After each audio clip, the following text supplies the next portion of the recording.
Bon, ça y est, jour de repêchage. Ça se passe au KeyBank Center de Buffalo. De Buffalo, on est allé faire un tour là en série. Ça a quand même bien été pour le Canadien. Première ronde ce soir à TVA Sport. Ronde 2 à 7, ça va se poursuivre demain. Et là, ça va être intéressant de voir que va faire le Canadien.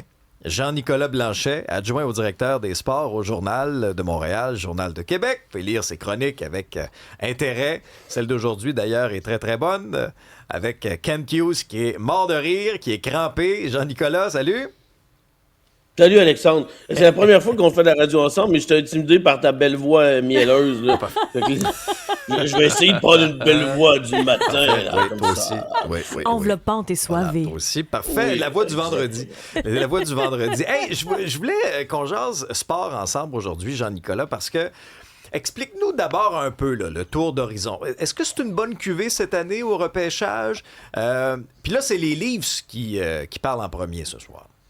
Oui, c'est une bonne cuvée. Il y en a qui disent qu'elle est moins bonne que d'habitude, mais ça prend tout le temps 8 ans avant de savoir si c'est une bonne cuvée. Puis moi, je trouve qu'elle est quand même assez bonne dans le sens que à peu près les 7 premiers joueurs, c'est quand même des colosses, des joueurs qui rapidement vont pouvoir avoir un impact ou on pense qu'ils vont être des très très bons joueurs dans la Ligue nationale. Là, c'est à peu près tout le temps ça. Là, puis pour le reste, il faut être Nostradamus pour savoir si le développement va bien aller. Là, mais là, c'est intéressant parce que c'est les Leafs effectivement qui parlent en premier. Puis là, tu te retrouves avec le joueur qui s'appelle Gavin McKenna qui est très très très bon, là, qui a beaucoup d'outils, mais on lui reproche un peu son éthique de travail. Il fit beaucoup avec le genre de joueur des Maple Leafs qu'on dénonce. Là, alors, ça va être intéressant à suivre. Destination de choix. Bon, le Canadien va parler 28e. Puis là, je vous dis, c'est l'objet de notre tribune téléphonique aujourd'hui. OK? Là, on va se mettre dans les souliers du directeur général du Canadien, Kent Hughes. OK? La question qu'on vous pose, c'est que doit faire le Canadien pour améliorer l'équipe?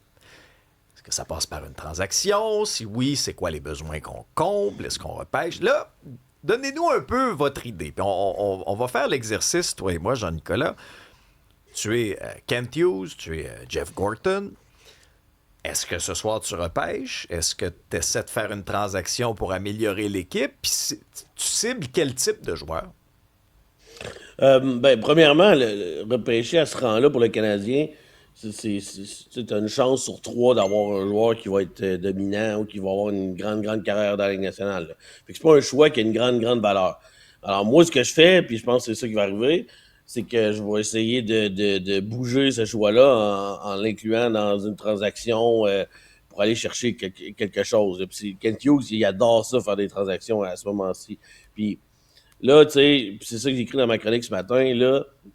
Caulfield a fait 50 buts, Nick Suzuki a fait 100 points, Lane Hudson a fait la balle disco sur la glace, mais là, c'est au tour à Kent Hughes et à Jeff Gorton de donner un spectacle ce soir-là.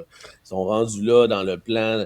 C'est assez facile de déconstruire, là, mais là, il faut reconstruire, puis là, on est rendu à l'étape où c'est la balle rapide arrive, puis c'est eux qui sont au marbre, puis il faut qu'ils swingent, puis il faut qu'ils réussissent quelque chose.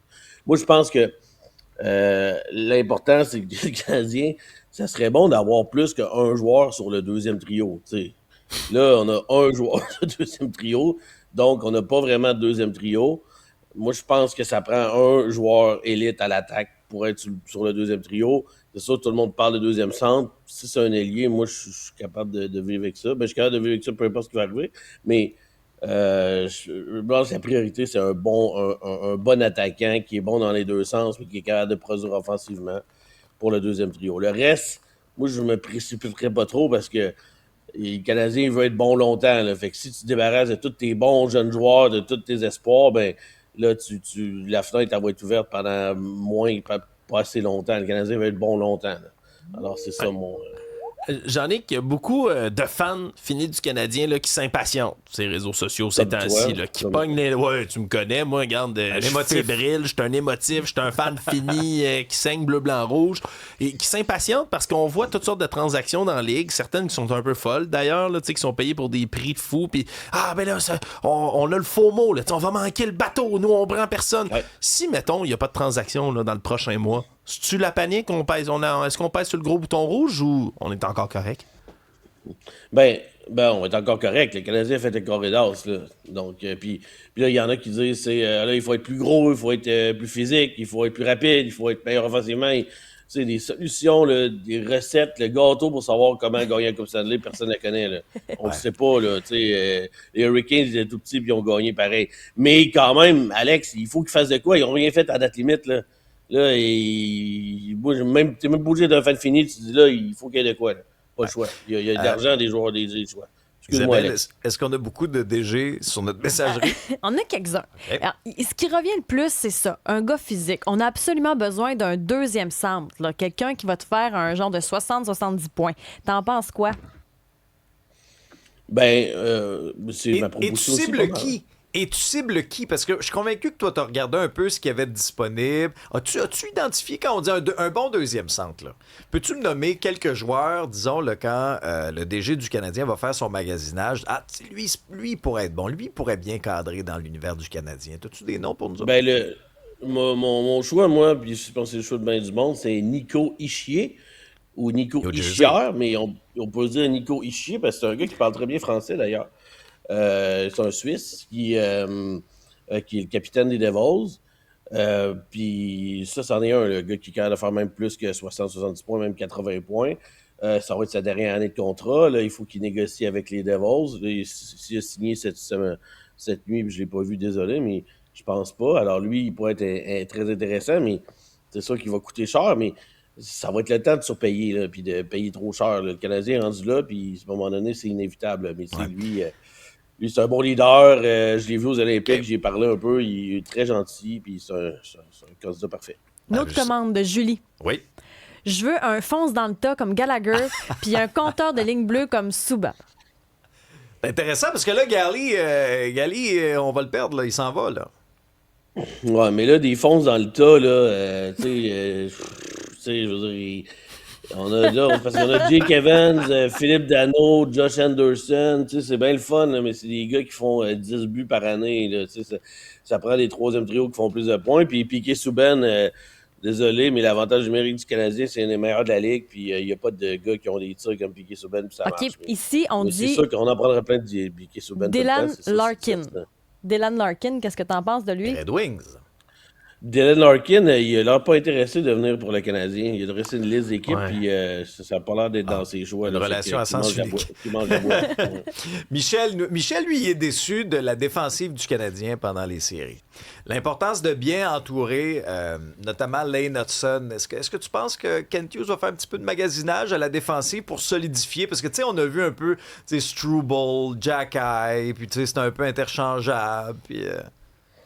Ouais, ben, c'est sûr que là, c'est Carrier, Alexandre Carrier qui joue avec les Hudson. Moi, je trouve que Alex Carrier était très bon.